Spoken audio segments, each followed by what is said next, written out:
자, 지난주에 마태복음을 전체적으로 개관을 봤습니다. 그리고 마태복음만 본 게 아니라 이제 구약과 함께 살펴보았습니다. 그래서 다시 간단하게 보면 마태복음은 최초의 독자가 누구라고요? 예수님이 사역하셨던 그 연장선상에 있었던 유대인들이다. 제가 어떤 분에게, 설교하시는 분에게 이런 이야기를 했습니다. 지난주에 각 성경을 볼 때 최초의 독자가 누구인지를 반드시 체크해 보셔라. 그랬더니 그분이 저한테 되묻습니다. 이렇게. 그래야 돼요? 그래서 제가 뻘쭘했습니다. 아니요, 꼭 그래야 된다는 건 아니고요. 상처받을까봐. 그러니까 최초의 독자에게 왜 이 말을 했는가를 보고 그것이 오늘 우리에게 어떤 말씀을 주고 있는가를 봐야 될 텐데, 그게 안 되면 사실은 지금 말하고, 예를 들어서 가령 에베소서에서 남편들아 아내를 자기 몸처럼 사랑하라. 여러분, 무슨 종들아 상전들에게 복종하라. 요즘 종이 어디가 있어요? 그런데 이 말은 당시의 사람들에게 보면 혁명적인 얘기예요. 정말 요즘 무슨 쿠데타 하는 이유도 아니에요. 죄송합니다만 여자분들은 그 당시에는 수에 집어넣지도 않았다고요. 이런 사람들에게 노동력 정도를 제공하는 존재, 심하게 표현하면 노예나 더 심하게 표현하면 거의 짐승적인 그런 노동력을 제공하는 존재 정도로 인식했던 그들의 사고 속에 남자들아, 남편들아, 네 몸을 사랑하는 것처럼 사랑하라고 했던 그 당시의 상황을 보면 이거는 오늘날 뭐 아내에게 잘하세요? 이런 정도의 얘기가 아니라 말이죠. 이런 정도. 그러니까 최초의 독자들에게 왜 이 말을 하는가를 알아야 될 필요가 있습니다. 그래서 지난주에 자, 마태복음의 최초의 독자가 누구냐? 바로 예수님이 사역하셨던 그 당대에 살았던 연장선상에 있는 유대인들이다. 마가복음의 독자는 누구냐? 로마에 살던 그리스도인들이에요. 그 그리스도인이 유대인에서 개종해 왔던, 이방인에게서 개종해 왔던 그 로마에 있는 그리스도인들을 대상으로 쓰고 있다는 거예요. 1차 독자가. 그러면 누가복음은 1차 독자가 누구냐? 당시에 이방 사람을 대변하는 헬라인을 대상으로 쓰고 있다는 것이죠. 그래서 왜 누가복음이 그렇게 많이 그 관심의 대상이냐면 이방인들을 대상으로 하기 때문에 굉장히 그림으로 보여주듯이, 그 이미지 랭귀지를 쓰듯이 그렇게 아주 자세하게, 아주 소상하게, 섬세하게 기록하고 있다. 왜냐하면 그것도 누가복음을 쓴 누가복음을 누가 썼다고요? 누가 썼어요. 이 누가가 썼는데 누가는 의사이면서 화가이면서 역사가예요. 그러니까 의사의 그 섬세함, 화가의 그 감성적, 그리고 역사가의 그 철두철미함, 이런 것들이 녹아있는 게 이게 뭐라고요? 누가복음이다. 그런가 하면 이렇게 점점점 넓어지고 있잖아요. 넓어지고 있는 속에 요한복음은 이제 온 세상에 있는 사람들에게 뭐 하려고 썼다고요? 하나님의 아들을 믿게 해서 이 복음을 믿는 자들에게 생명이 있음을 알게 하려고 썼다라고 얘기하고 있습니다. 자, 그런 중에 이 마태복음은 지난주에 이 마태복음을 얘기하면서 무슨 얘기를 하냐면, 이 최초의 독자인 당대 유대인들은 어떤 사람들이냐? 지금 구약에 대한 권위를 온전히 인정하면서 마침내 자기들을 정치적으로 지금 우리가 이렇게 막 탄압받고 있고 지배받고 있고 경제적으로 어려움을 겪고 있는 이 상황을 해결해 줄 수 있는 그야말로 해방자, 메시아를 고대하고 있다는 것입니다. 이런 메시아를 고대하고 있는 이들에게 지금 와서 뭐라고 얘기하냐면, 바로 예수가 너희들이 그렇게 고대하던 구약의 예언의 성취로 온 메시아다, 이 얘기를 하고 있다 그랬죠. 이 얘기를 하고 있는데 놀랍게도 너희들은 이 메시아를 지금 몰라보고 있다. 그래 너희들은 하나님의 백성이 되는데 실패하고 있다. 그래서 다시 이제는 새로운 하나님의 백성을 이제 만들려고 하는데 그게 순종하고 따라왔던 예수님의 12제자다. 이들을 통해서 이제는 새로운 하나님의 백성을 이루어 갈 것이다. 최초의 독자, 나는 복음을 누구에게 전하러 왔느냐? 이스라엘의 잃어버린 양들에게 전하러 왔다 라고 얘기하는데, 오늘 유독 28장 이 말미에만 이 부분을 마지막 순간에 이 마태, 저자 마태는 온 열방을 향해서 열어놓고 있다 그랬죠. 자, 이제 이게 지난주에 얘기한 겁니다. 그러면 오늘 얘기한 건 뭐냐? 정말 이스라엘이 어떻게 실패하고 있는가? 그 지금 이 마태가 이스라엘이 실패하고 있는 그거를 통해서 오늘 우리는 이 마태복음이, 오늘 우리가 읽어야 될 마태복음은 무엇인가 하는 것을 오늘 잠시 한번 살펴보기를 원합니다. 자, 오늘 이 본문을 보면, 자, 시간이 없어서 우리는 1장 21절로 23절과 28장 19절로 18절로 20절까지 양쪽 3절씩 읽었는데, 자, 제가 이걸 화면으로 떼었으면 좋겠지만 이런 거 자꾸 떼우니까 더 어렵다고 그래서, 예. 자, 봅시다. 지금 예수 1장 21절에서 아들을 낳을 텐데 이름을 예수라라, 이거 하기 전에 자 1장 1절을 우리 다시 한번 읽어봅시다. 1장 1절을 시작. 자, 그리스도의 이제 계보의 이걸 직역함이래요. 계보의 시작이라. 그리고 계보의 시작이라 하고 난 뒤에 누구의 시작이냐면, 우리 책에는 아브라함과 다윗으로 되어 있잖아요. 그런데 헬라어 원어에는 다윗 그리고 아브라함이에요. 자, 이거는 다음 주 오후 때 이 족보 1절부터 16절에 있는 이 족보만 가지고 이제 이렇게 한번 말할 때 다시 얘기하도록 하고요. 자, 잘 보면 그 구약을 철저하게 믿고 있는 이 유대인들에게 지금 뭐라고 합니까? 유대인들이 끔뻑 죽는 아브라함과 다윗의 그 후손으로 왔다. 아브라함 하면 혈통적으로 뿌리요, 다윗 하면 정치적으로 우리를 정말 해방시킬 거라고 기대하는, 왜 이사야에서 다윗의 뿌리에서 날 거라고 얘기하지요. 그 아브라함과 다윗에서 예수가 났는데, 이 예수가 누구냐? 자기 백성을 구원할 자다 하는 거예요. 자, 잘 보세요. 자, 여기까지 자기 백성을 구원할 자라면 이 말은 뭡니까? 지금 유대인을 위한 메시아로 오신다 하는 것입니다. 자, 이렇게 오신 이 메시아에게 하나님이 어떠려고 오느냐? 임마누엘 하려고 오셨다는 거예요. 이게 23절이에요. 그 이름을 임마누엘이라라. 하나님이 누구와 함께? 우리와 함께예요. 자, 잘 들으셔야 돼요. 굉장히 중요한 개념입니다. 우리와 함께 계시다 함이라. 우리가 누구예요? 유대인이에요. 아브라함과 다윗의 후손으로 온 유대인이에요. 그러니까 이 유대인으로 온 이 하나님의 공동체. 자, 그런데 이렇게 유대인의 혈통을 타고 유대인의 메시아의 예언대로 온 이 예수가 유대인과 함께 하려고 오셨는데, 이 마태복음을 마무리하는 마지막 몇 절 속에다가 뭐를 했어요? 그게 바로 내가 28장 18절부터 20절까지 해서 뭐라고 얘기합니까? 이렇게 유대인과 함께 하려고 왔던 이 메시아가 어떻게 됐다는가요? 자, 예수께서 나와 말씀하여 이르시되 하늘과 땅의 모든 권세를 누구한테 줬다? 나 예수께 줬다.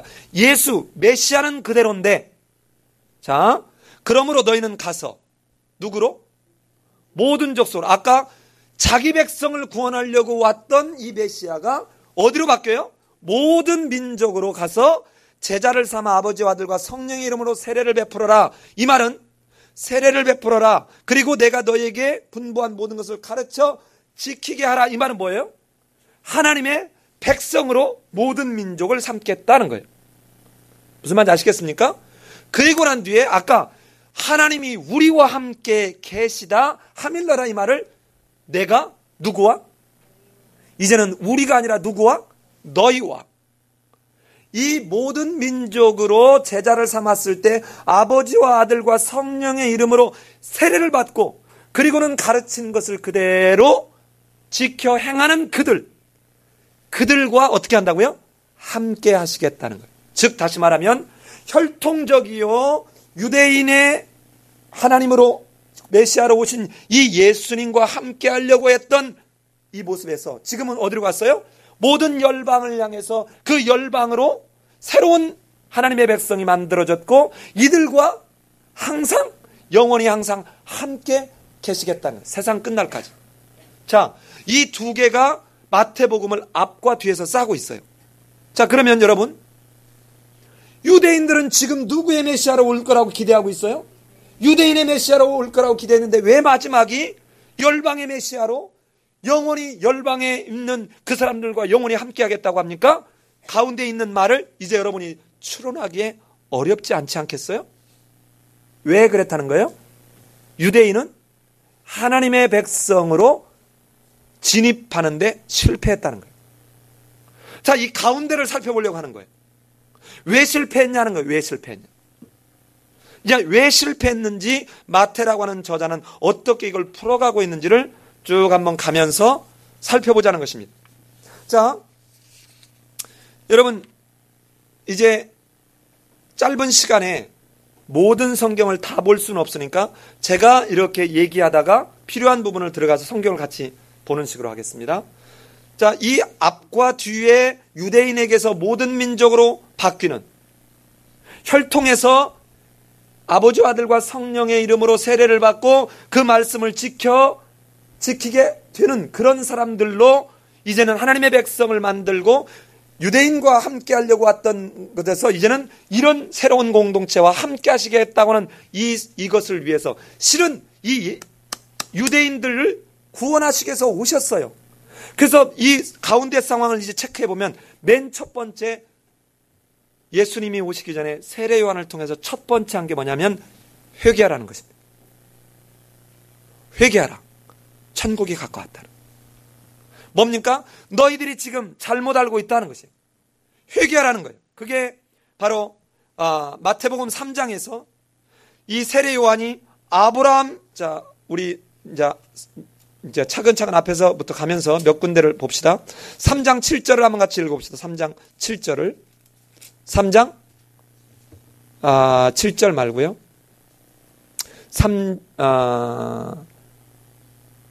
제가 8절을 읽을 테니까 여러분이 9절을 읽어주세요. 그러므로 회개에 합당한 열매를 맺고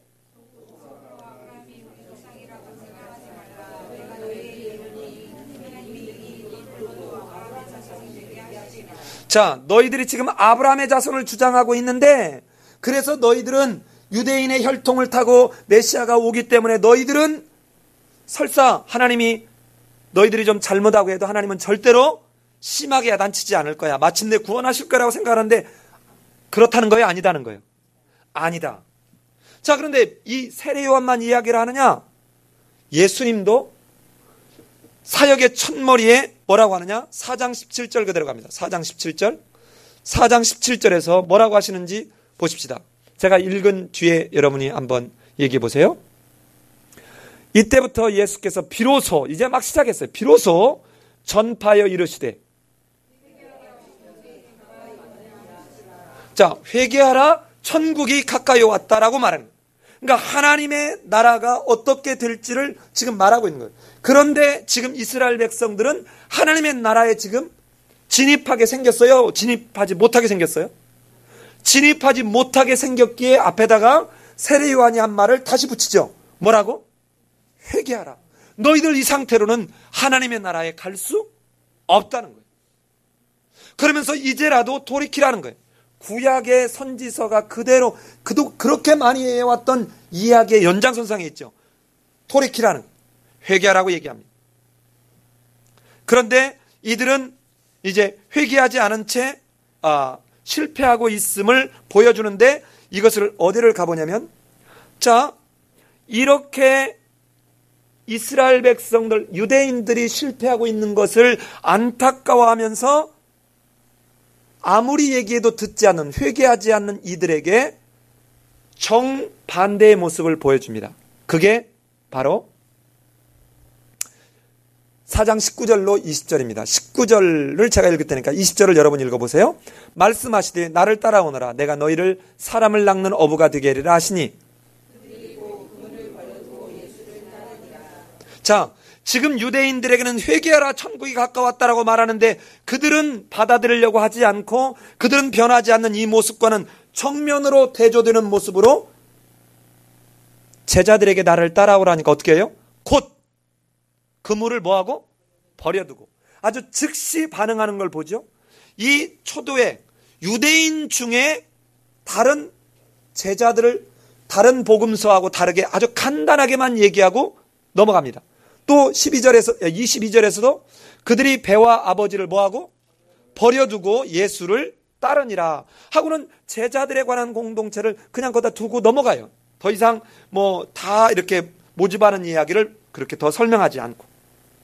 자, 이렇게 얘기하는데, 이렇게 얘기하고 난 뒤에 유대인들이 자기들이 혈통으로 아브라함의 후손이고 다윗의 그런 후손이기 때문에 자기들은 특별한 선민이라고 생각하고 있는데 하나님의 공동체로 일원이 되려면 어떠해야 되는지를 다시 한번 설명하는 게 바로 산상수훈이에요. 5장부터 7장. 자, 너희들이 지금 착각하고 있다. 세례 요한이 말한 거 모르겠느냐? 돌들로도 아브라함의 자손이 되게 할 수 있는 그 사실을 모르겠냐? 혈통이 아니라는 거예요. 나는 유대인으로 태어났기 때문에, 나는 대한민국에 태어났기 때문에 어떻게 해도 대한민국에서 나를 먹여 살려줄 거다라고 생각하지 말라 하는 것처럼, 네가 어느 학교를 나왔기 때문에 다 모든 게 해결될 거라고 생각하지 말라 하는 것처럼. 자, 이렇게 이야기를 하는데 5장부터 7장까지 해서 이 얘기를 했는데, 자, 한번 볼까요? 이렇게 장시간 동안 5장부터 7장에 이르러서 예수님이 이들에게 하나님의 나라의 백성의 모습이 어떠해야 되는지를 산상수훈을 통해서 얘기했더니 그 유대인들, 그 무리들의 반응이 어떤가? 그게 7장 28절이에요. 자, 7장 28절 한번 가봅시다. 시작. 이 말씀을 마치심에 무리들이 그의 가르침에 논란이. 29절. 이는 그 가르치시는 것이 권위 있는 자와 같고 그들의 서기관과 같지 아니함이라. 자, 잘 들으셔야 돼요. 성경을 읽을 때 잘 봐야 됩니다. 그들이 이 예수의 가르침이 서기관과 같지 않고 지금까지 가르친 것과 다른 사람의 얘기들과 다르다는 걸 알고 예수의 말을 듣고 믿기 시작합니까? 아니면 단지 놀라고 끝납니까? 예, 놀라고 끝납니다. 믿지 않아요. 믿지 않습니다. 자, 회개하라 촉구를 했고, 그리고는 회개하라 촉구를 했을 때 변하지 않는 이 제자들과 대비된 것처럼, 자, 잘 들으셔야 돼요.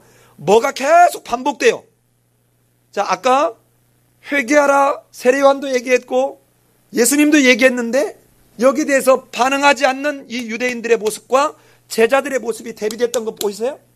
그런데 다시 5장부터 7장까지 해서 하나님의 나라에 들어갈 수 있는 그 백성이 어떤지를 팔복을 중심으로 해서 5장부터 7장까지 얘기했는데 이들은 어쨌다고요? 야, 참 처음 듣는 얘기다, 뜻밖이다 한데 믿기는 믿어요? 안 믿어요? 안 믿어요. 이런 모습과는 정반대로 여러분 8장 5절을 가봅시다. 8장 5절을. 자, 8장 5절부터 10절이 무슨 얘기입니까? 자, 요 얘기입니다. 로마의 백부장이 있는데 그 백부장의 하인 중에 하나가 중풍병으로 누워 있어요. 그랬더니만 예수님한테 와서 우리 종 좀 고쳐주세요 하고 부탁을 했더니 내가 고쳐주겠다. 근데 뭐라고 하냐면 백부장이 어떻게 얘기하냐면 내 집에 들어오심을 내가 도저히 감당치 못하겠습니다. 아니 여기서 말씀만 해도 우리 종이 나을 것을 내가 믿습니다. 그랬더니 자 봐요. 예수님이 고쳐주겠다 그러니까 즉시 받아들이죠. 그러니 예수님이 뭐라고 합니까? 예수님이 하신 말씀을 우리 같이 한번 읽어봅시다. 8장 10절입니다. 10절 시작.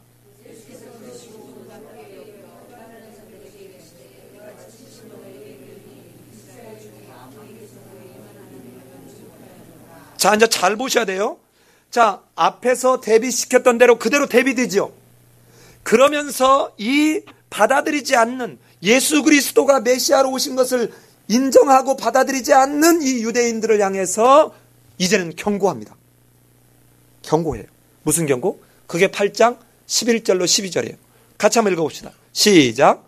또 너희에게 이르되 동서로부터 많은 사람이 이르러 아브라함과 이삭과 야곱과 함께 천국에 앉으려니와. 자, 지금까지는 이 아브라함과 이삭과 야곱과 함께 누가 앉는다고 생각했어요? 이스라엘 백성들이 앉을 거라고 생각했는데 어디서? 동서에서 사람들이 많은 사람들이 와가지고 그 식탁에 앉겠다는 것입니다. 12절 읽습니다. 시작. 그 나라의 본 자손들은 바깥 어두운 데 쫓겨나 거기서 울며 이를 갈게 되리라. 그러면서 맨 마지막에 13절에서 내 믿음대로 될지어다. 자, 이 마태복음을 잘 보면 끊임없이 대비시켜요. 끊임없이 대비시킵니다. 그리고 여러분 확증시킬 때 몇 번을 반복한다 그랬어요? 2번. 증거 삼듯이 2번을 반복한다 그랬죠? 자, 이렇게 하고 난 뒤에 그럼에도 불구하고 하나님 예수님은 이스라엘 백성들을 버리지 않았어요. 그래서 어떻게 하느냐? 10장 5절을 가봅시다. 10장 5절. 10장 5절.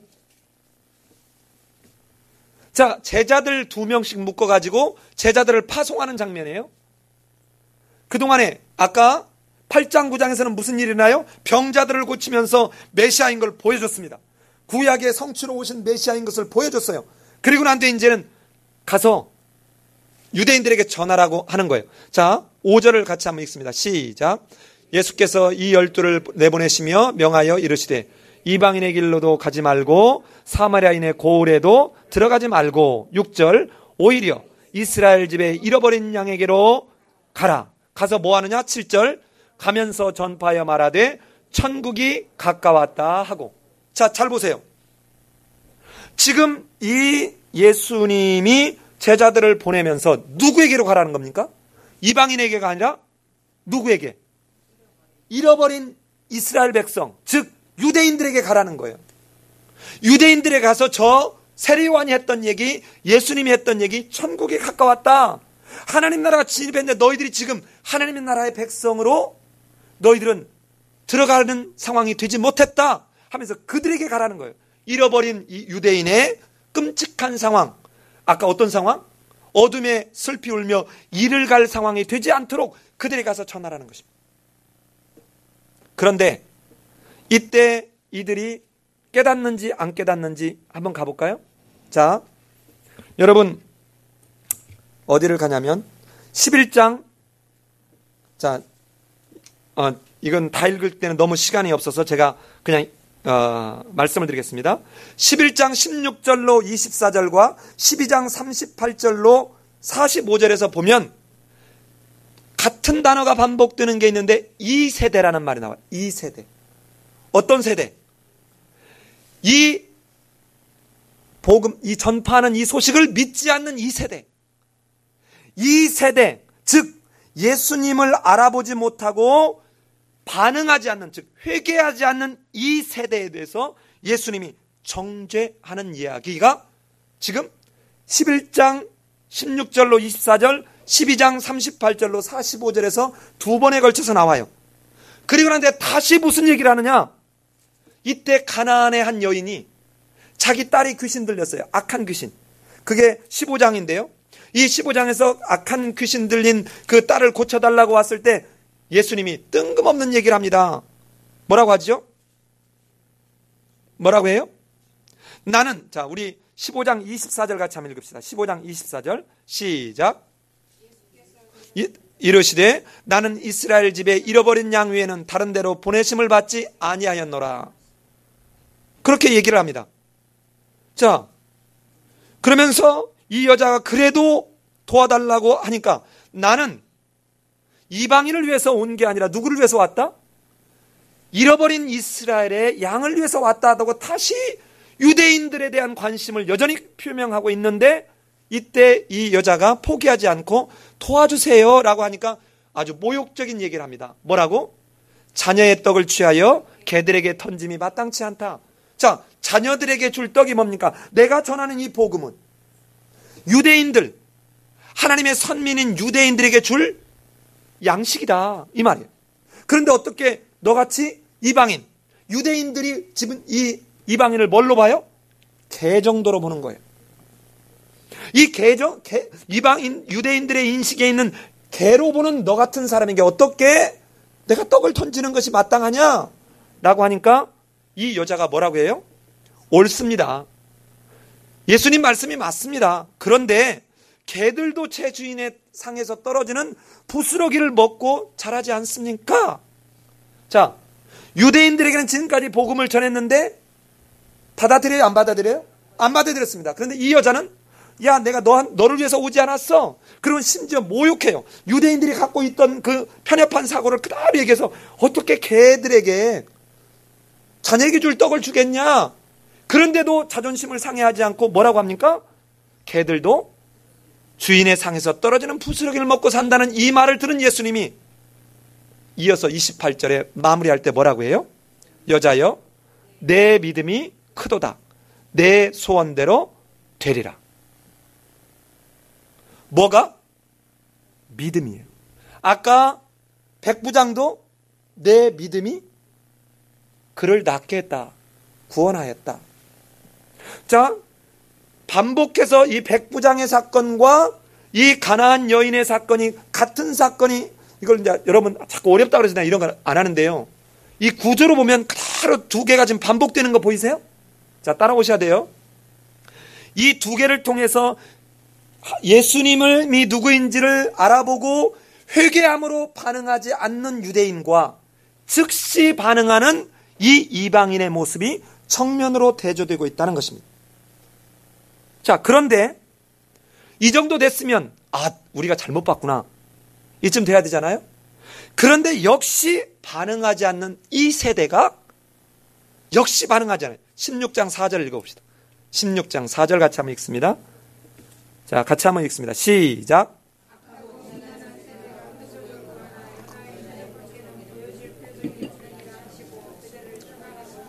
예, 악하고 음란한 세대, 이 세대, 악하고 음란한 세대가 누구예요?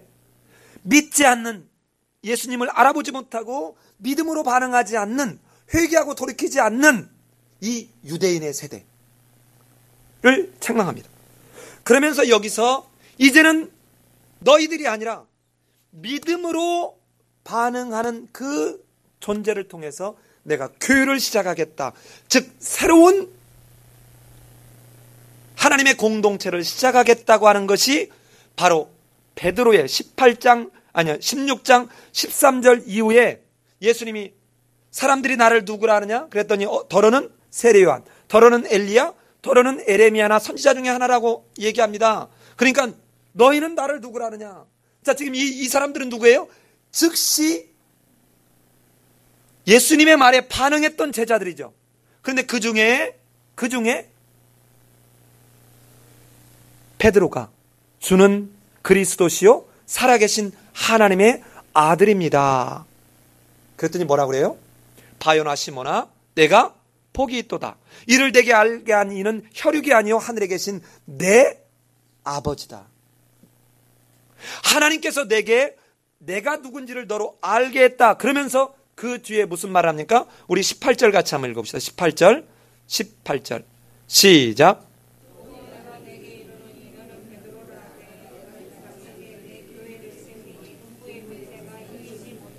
자, 여기에 최초로 사복음서 중에 유일하게 2번 나오는 교회라는 말이 여기서 짠나고 등장합니다. 이제 그 바로 믿음 위에 누가 주신 믿음? 하나님이 알게 하신 그 믿음을 통해서 그 반석 위에, 믿음이라고 하는 반석에다 뭐를 세울 거다? 새로운 하나님의 공동체 교회를 시작하시겠다는 것입니다. 여러분, 믿음을 우리가 가질 수 있어요?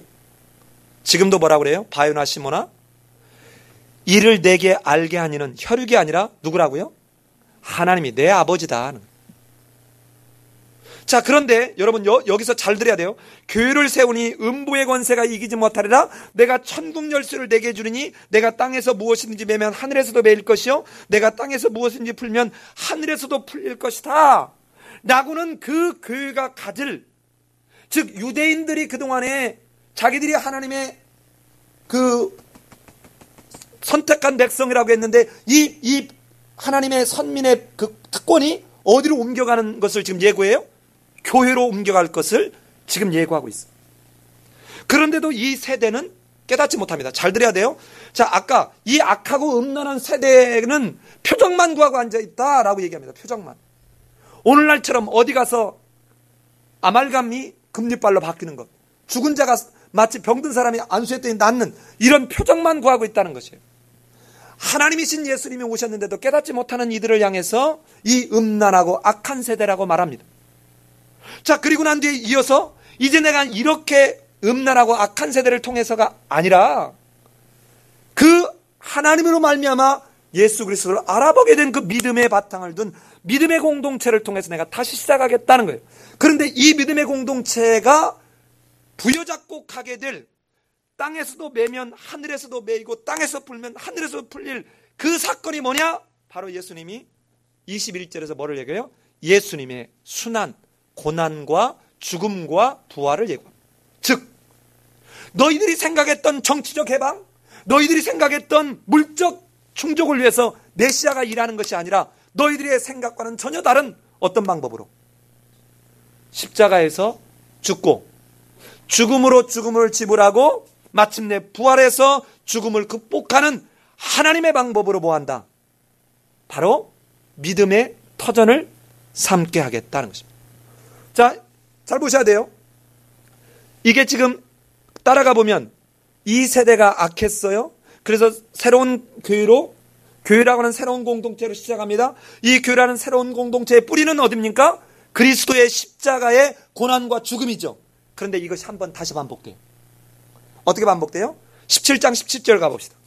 17장 17절.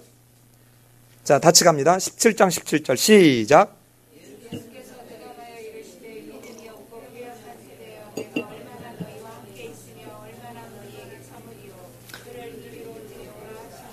자, 믿음이 없고 어떤 세대? 패역한 세대요. 이 세대, 즉 누구? 유대인들. 선민이라고 주장하는 이 세대, 패역하고 믿음이 없는 이 세대를 향해서 책망하시고 난 뒤에 뭐라고 얘기하느냐? 바로 이어서 다시 내가 죽고 십자가에서 죽고 부활할 것을 다시 예고하는 말이 22절과 23절에서 다시 나오죠? 보입니까? 예. 그리고 난 뒤에 자, 어디를 가보시냐면 마태복음 18장 17절을 갑니다. 마태복음 18장 17절. 자, 같이 한번 다시 읽어보겠습니다. 시작. 만일 그들이 말도 듣지 않거든 교회의 말하고 교회의 말도 듣지 않거든 이방인과 세리와 같이 여기라. 자, 어떤 죄를 범한 어떤 형제가 있으면 개인적으로 가서 얘기를 하고 그래도 안 들으면 두세 사람 증인을 통해서 가고 그래도 안 되면 세 번째 어디다 얘기를 해라? 교회에다 얘기를 하라. 왜 교회에다 얘기를 하라는 것입니까? 앞에서 어떤 권세를 주었어요? 땅에서 매면 하늘에서도 매이고 땅에서 풀면 하늘에서도 풀리는 이 권세를 주었어요. 그런데 이 말을 뒤에 다시 얘기해요. 어디? 18절을 읽어봅시다. 18절을 시작.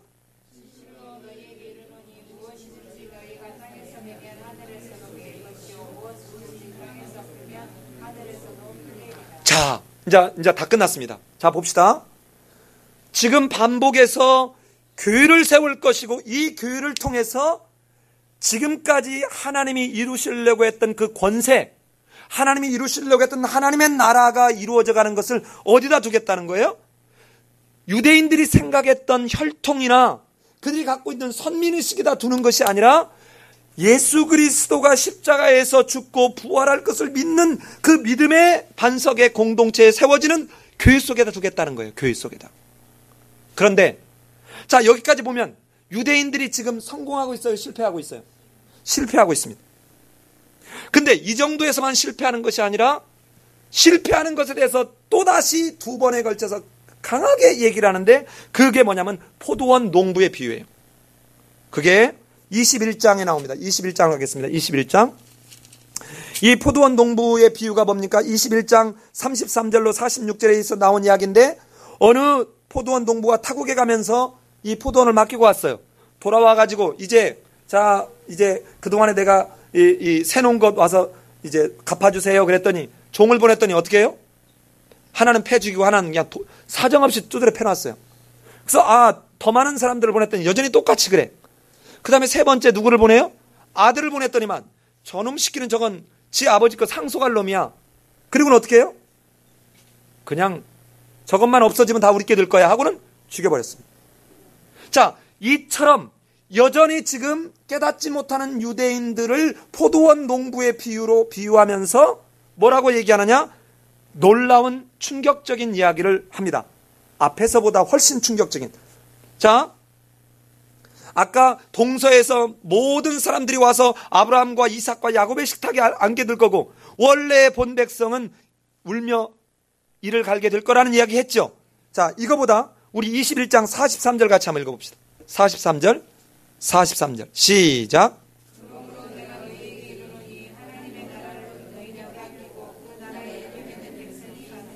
자, 하나님의 나라를 누구는 빼앗기고? 너희는 빼앗긴다는, 너희는. 자, 잘 들어야 해요. 너희는 빼앗길 거다는 거예요. 그런데 그 나라의 열매를 맺는 백성들이 따로 있을 것이다 하는 거예요. 그러면서 그들이 갖고 있었던 선민의식, 이걸로 인해서 구원받을 거라는 그런 기대를 산산히 깨뜨리면서 뭡니까? 이제는 이스라엘의 민족적 특권이 유대인에게서 이방인에게로 옮겨질 것이라고 경고하는 거예요. 근데 이 경고가 다시 한번 나옵니다. 그 다시 한번 나오는 경고가 22장 1절로 14절에는 결혼잔치, 혼인잔치 비유예요. 자, 혼인잔치에 사람들을 오라 그러니까 와요, 안 와요? 안 오니까 동네에서 아무나 가서 데리고 오라 그래서 가득 채웠습니다. 근데 문제는 예복을 입지 않은 한 사람이 있어요. 그래서 꽁꽁 묶어가지고 밖에다 내동댕이 치죠? 그래요, 안 그래요? 참 뻘쭘? 자, 왜냐하면 이 예복을 입지 않는다는 말은 주인의 권위를 무시하는 것입니다. 자, 이럴 때 이렇게 혼인잔치에 초청했는데 유대인들에게 지금 구원받으라고 끊임없이 지금까지 얘기하고 있어요, 안 하고 있어요? 자, 세례요한을 통해서 아까 선포했고 예수님이 직접 얘기했고 이방인들의 믿음을 통해서 했고 제자들을 통해서 나는 이스라엘 백성들에게 보냈다. 잃어버린 이스라엘 양을 구하게 하려고 한다. 끊임없이 반복적으로 두 번에 걸쳐서 계속 얘기하고 있죠. 그런데 22장 8절 한번 봅시다. 22장 8절 시작.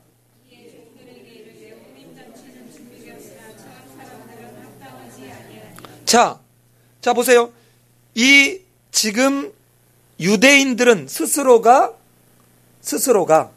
자기들이 선민이라고 생각했는데 이 청한 사람들 우리 혼인잔치에 오라고 우리가 하객으로 초청한 사람들이 마치 하나님께서 원래 택했던 백성들이 이제는 회개하고 돌이켜서 예수 그리스도를 믿는 그 믿음을 통해서 새로운 하나님의 공동체에 진입하기를 바라는데 이들은 여전히 자기의 가지고 있었던 고정관념, 혈통, 다윗의 구약에서 말했던 정치적으로 해방, 경제적으로 해방할 그 대상을 믿고 있는 이들은 합당하다, 안 합당하다? 안 합당하다. 역시 이스라엘의 민족적 특권이 이제는 이방 민족에게로 옮겨갈 것을 선언하고 있습니다.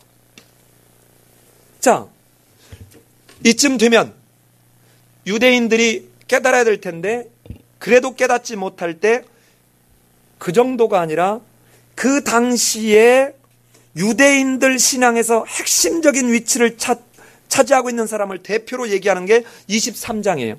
23장 한번 우리 1절, 2절을 한번 읽어봅시다. 23장 1절.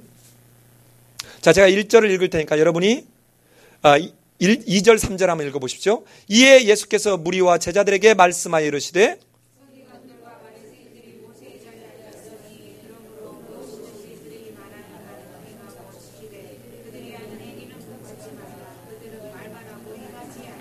자, 자 보십시오. 이때 서기관과 바리새인은 그냥 서기관과 바리새인을 지칭하는 말이 아니라 당시의 유대인의 신앙에서 핵심적인 위치를 차지하고 있는 대표적인 존재예요. 이 말은 바꿔서 얘기하면 유대인 사회의 공동체를 지칭하는 말입니다. 그러면 이때 이 유대인의 반역이 오늘날 버전으로 바꾸면 입만 나불거리지 아무것도 하나님의 백성으로서의 행하는 모습이 있다 없다? 없다. 아까 그 5장부터 7장의 산상수훈에서 한 게 뭐예요? 천국에 가려면 너희가 어떻게 해야 되는지를 끊임없이 얘기했죠. 하나님의 나라의 백성이 어떤 존재인지를 얘기했는데 이 지금 유대 사회는 도를 넘어버렸다는 거예요. 입만 나불거린다는 것입니다. 그래서 13절부터 36절까지의 무려 이 서기관과 바리새인으로 대표되는 유대인에 대한 7가지 저주가 선언돼요. 7개의 저주가 13절부터 36절까지 7개의 저주가 선언되는 것입니다. 자, 그리고는 마지막에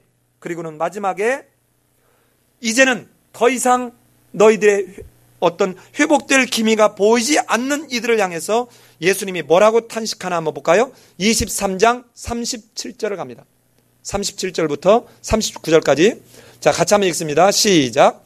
예루살렘아 예루살렘아 선지자들을 죽이고 내게 파송된 자들을 돌로 치는 자여, 암탉이 그 새끼를 날개 아래에 모음같이 내가 내 자녀를 모으려 한 일이 몇 번이더냐.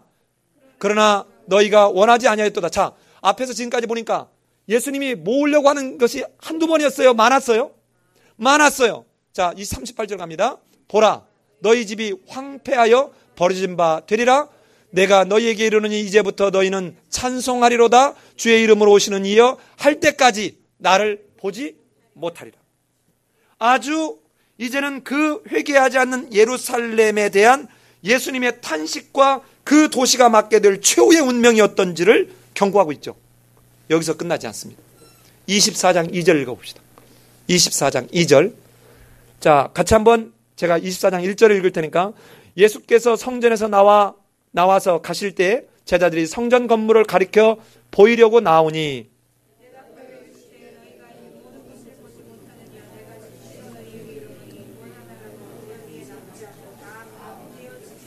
자, 철저하게 이제는 유대인들이 마지막 부여잡고 있는 게 뭡니까?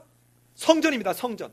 이 성전이 있으면 우리 죄도 용서받을 수 있고, 성전이 있으면 절대로 침범해 올 수 없고, 우리는 성전이 있다라고 주장하는 거예요. 이게 바로 하나님과 만나는 처소라고 생각하는 거예요. 그런데 이 성전이 어떻게 되겠다고요? 돌 위에 돌 하나가 남겨지지 않도록 철저하게 황폐화 될 거다라고 지금 말하고 있습니다. 철저하게 황폐화 될 거다. 자, 이 연장선상에, 자, 이제 보셔야 돼요. 저를 보셔야 돼요. 자, 이스라엘의 성전이 황폐화됐습니다. 이 황폐화된 유대인들이 철저하게 실패한 이 속에 이제는 누구로? 모든 족속으로 뭐를 하는? 예수 그리스도가 십자가에 못 박혀 죽고 3일 만에 부활한 이것을 믿는 믿음을 가진 교회 공동체는 모든 열방을 향해서 열려져 있다. 이들이 이제는 아버지와 아들과 성령의 이름으로 세를 받는다. 이 말이 뭔 말입니까? 그렇습니다. 예수님만이 메시아고 예수님이 십자가에 죽고 부활하신 것을 내가 믿습니다라는 그 신앙 고백이죠. 맞습니까? 그리고는 아까 얘기했던 바리새인과 서기관들이 입으로만 나불나불하지 않고 그들이 가르쳐 지켜 행하는 그들 속에 내가 이제는 공동체를 이루어서 내가 유대인과 함께 하려고 왔던 내가 이제는 이 유대인들을 철저하게 실패한 이 유대인이 아니라 이렇게 믿음의 반석 위에 세워지는 공동체들과 내가 언제까지? 세상 끝날까지 항상 너희와 함께 있으리라. 이게 마태복음입니다. 그런데 세상 끝날까지 내가 너희와 항상 함께 있으리라는 이 모든 열방을 향해서 열려있는 말은 그 긴 마태복음에서 끝에 3절밖에 안 나와요. 자, 여러분, 여기까지가 마태복음 본문에 있는 이야기를 그대로 한 것입니다. 자, 제가 아까 얘기했듯이 어떤 그 목사님하고 얘기를 나눴는데 그래야 됩니까? 라고 물었다 그랬잖아요. 자, 보통 여기까지 설교를 하면 여러분 그것은 반쪽짜리 설교입니다. 자, 지금 유대인들에게 예수님이 이렇게 얘기하면서 너희들이 실패해서 이제는 새로운 공동체, 이스라엘 백성이 아닌 에클레시아라는 말이 어디서 불러냈다 이 말이에요. 불러내서 새롭게 시작하겠다는 것입니다. 마치 아브라함을 저 우상을 숭배하는 그 갈대아 우르에서 불러내서 믿음으로 의롭게 되는 새로운 출발점으로 삼으셨던 그 하나님께서 이제는 예수 그리스도가 메시아요 십자가에 죽은 그 죽음과 부활을 통해서 하나님의 나라를 회복시킬 그것을 믿는 그들을 통해서 하나님의 나라를 이루어갈 새로운 시작을 하겠다는 것입니다. 자, 그렇다면 이 마태복음이 2000년 전에 유대인들에게 줬던 마태복음이 오늘 우리에게 무슨 말을 하고 있는 것일까요? 오늘 우리에게 이 마태복음이 도대체 무슨 의미이길래 우리는 이렇게 장시간 마태복음을 살펴보고 난 뒤에 묵상해 봐야 될까요?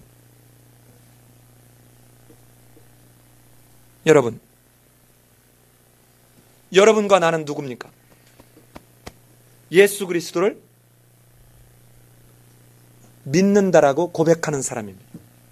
예수 그리스도가 십자가에 달려 죽었다라고, 예수 그리스도가 내 죄를 지고 십자가에 달려 죽으신 유일한 구세주라고 믿고 그분이 우리로 마침내 다시 살게 하시려고 부활의 소망을 갖게 하기 위해서 첫 열매가 되셨다는 분입니다.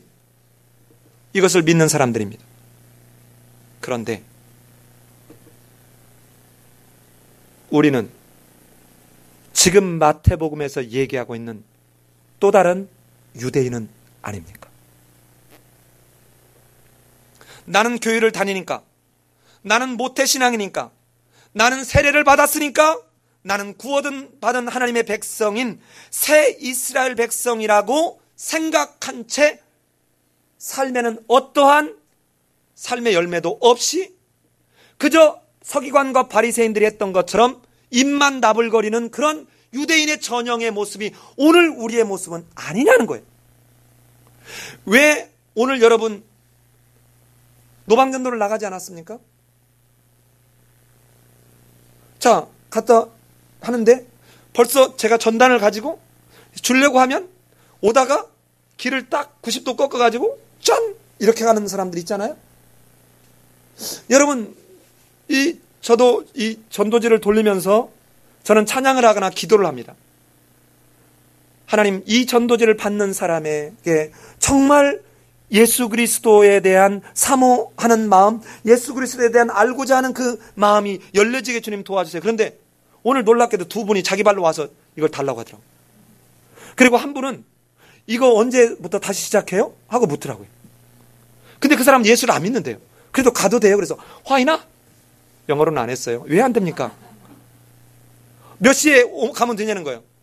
아, 지금 오셔도 됩니다. 내가 그래서 지금 오셔도 됩니다. 딸하고 같이 가는 게 딸이 옆에 있다가 엄마도 교회 다니려고? 자, 여러분 보십시다.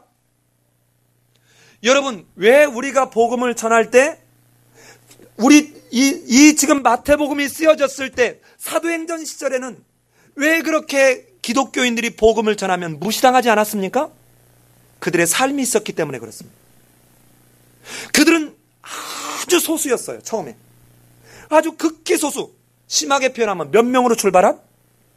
12명으로 출발한 12명밖에 안 되는 소수였는데 이들이 예수님이 승천하고 난 뒤에 오순절 마가의 다락방의 성령 충만의 경험을 통해서 이들이 전파하는 이야기를 듣고 복음은 정말 전 세계를 향해서 퍼져나가기 시작했습니다. 왜 그런 줄 아십니까? 정말 예수 그리스도를 믿은 사람들이라면 복음에서 말씀하시는 대로 우리의 삶이 세상 사람들이 볼 때 부러움이 있어야 된다는 것이죠. 그들이 뭔가 저들은 다른 게 있다라고, 그게 바로 카도시라는 거 아닙니까? 그게 거룩이라는 거예요. 그런데 오늘 우리는 나는 모태신앙이야? 나는 세례받았어? 나는 또 뭐 예를 들어 몇십 년 동안 뭐를 해 하면서 어쩌면 우리는 지금 또 다른 신율법주의자, 신서기관과 바리새인의 모습은 혹시 아니냐는 것입니다. 두 번째는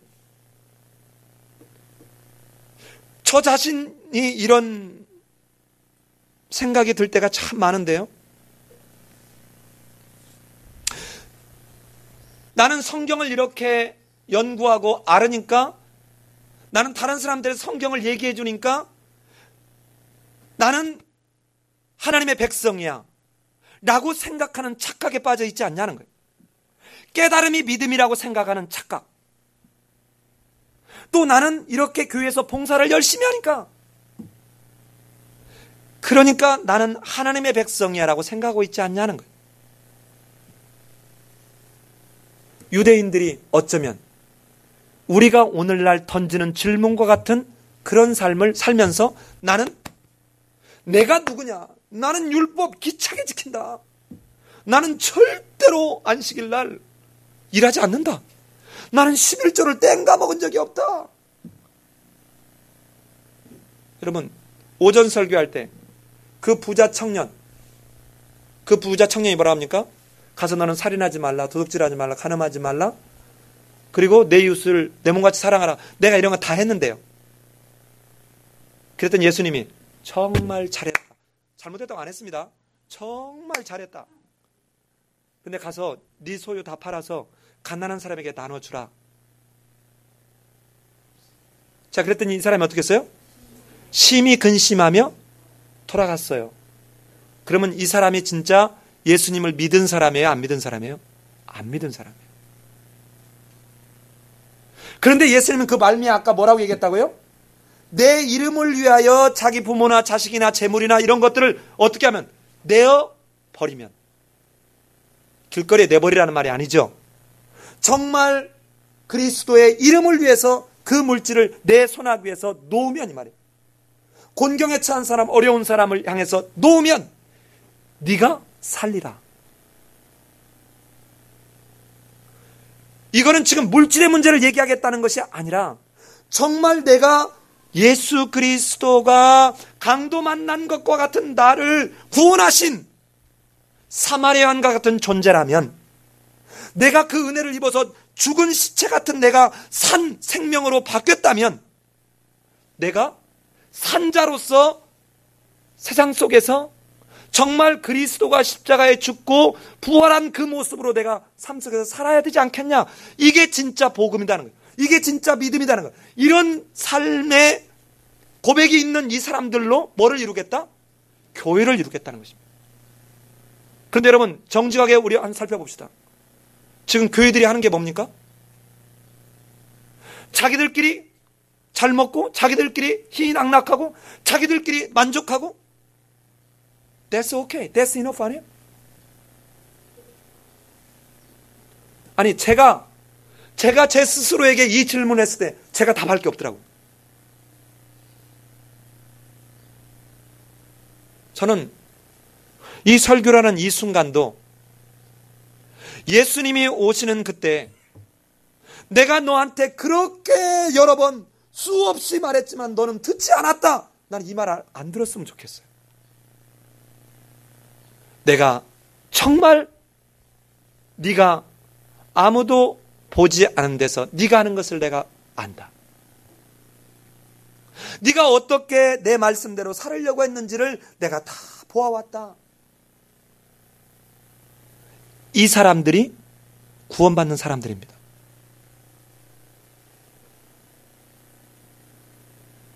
그러니까 이거를 적당히 이제 또 일부에서 이걸 바꿔가지고 뭐 합니까? 이제 하도 이게 없으니까 행위가 있어야지 구원받는다라고 하니까 이제 이 믿음으로 구원받는다는 쪽 이쪽을 뭐라고 해요? 이제는 이단이다 하고 이제 까는 거예요.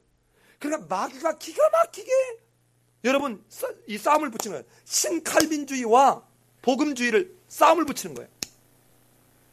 여러분 거듭 얘기하지만 믿음과 행위는 구분되는 것입니까? 하나입니까? 하나입니다. 하나. 믿음의 모습이 삶으로 나타나는 것이죠. 이것이 행위예요. 행위. 율법을 지키는 행위가 아니라 믿음의 행함, 즉 이 말을 바꿔서 하면 행함이 있는 믿음이에요. 아니 인공위성을 쐈는데 어떻게 뒤에서 이게 연료가 타지 않는데 어떻게 올라가요? 연료가 타는 그 모습이 인간 편에서 보면 이게 뭘로 보여요? 행위로 보이는 거예요. 행위로. 여러분 왜 그렇게 울지마 톤지에서 그 아프리카가 대한민국이 다 그 다큐를 보고 모두가 다 웁니까? 그는 복음을 입술로만 전하지 않았습니다. 그는 삶으로 전했습니다. 자기가 암에 걸려서 죽어가는 그 상황까지도 했습니다. 저는 우리 삶이 예배인교회 성도님들을 바라보면서 저 자신을 바라보면서 정말 한 사람도 오늘 마태복음에서 보는 실패하는 유대인들이 아니었으면 좋겠습니다. 기필코 우리 주님 다시 오시는 그날에 한 사람도 낙오하지 않는 길은 우리가 성경을 알아간다고 하면서 갖는 신율법주의가 아닙니다. 내가 아는 성경을 가지고 남을 정죄하는 것이 아닙니다. 내가 아는 것만큼 정말 내 손을 펴고 남을 섬기는 손으로 머리로 알아갔던 것이 가슴으로 내려오고 이 가슴으로 알아간 것이 손과 발로 이어지는, 여러분 설사 우리 할머니들 지금 70대고 80된 할머니들 난 놓고 기억자도 모르고 빨래집게 꽂아놓고 A자도 모르실지라도 성경을 직접 자기들이 성경을 몰라서 이 문자를 몰라서 한 줄도 성경을 직접 읽을 수 없다 해도 그분들이 이렇게 살았다면 마치 성경책 율법 한 줄도 없었을 때 아브라함은 믿음으로 의롭다함을 얻었던 것처럼 그분들은 구원을 받을 것입니다. 그러나 하나님의 말씀을 알아간다 그러면서 고상한 방법으로 사람들을 정죄하고 판단하고 괴롭히고 사기치는, 대형교회면 다 잘해요?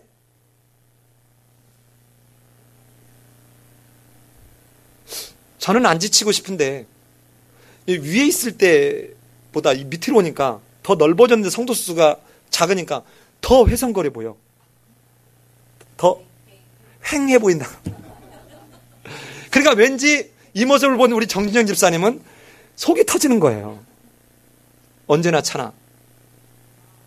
여러분 저는 근데 우리 정진영 집사님한테 이제 예배 끝나고 나면 또 혼날 건데 안 차도 좋으니까 여기 있는 사람 우리 30명 한 많이 나올 때 한 38명만이라도 한 사람도 정말 너희들은 실패해서 내가 새로운 진정한 새 이스라엘 공동체를 만들겠다고 하는 그 대상들이 안 된다면 저는 너무 행복할 것 같고 목회 실패한 목회 아니에요.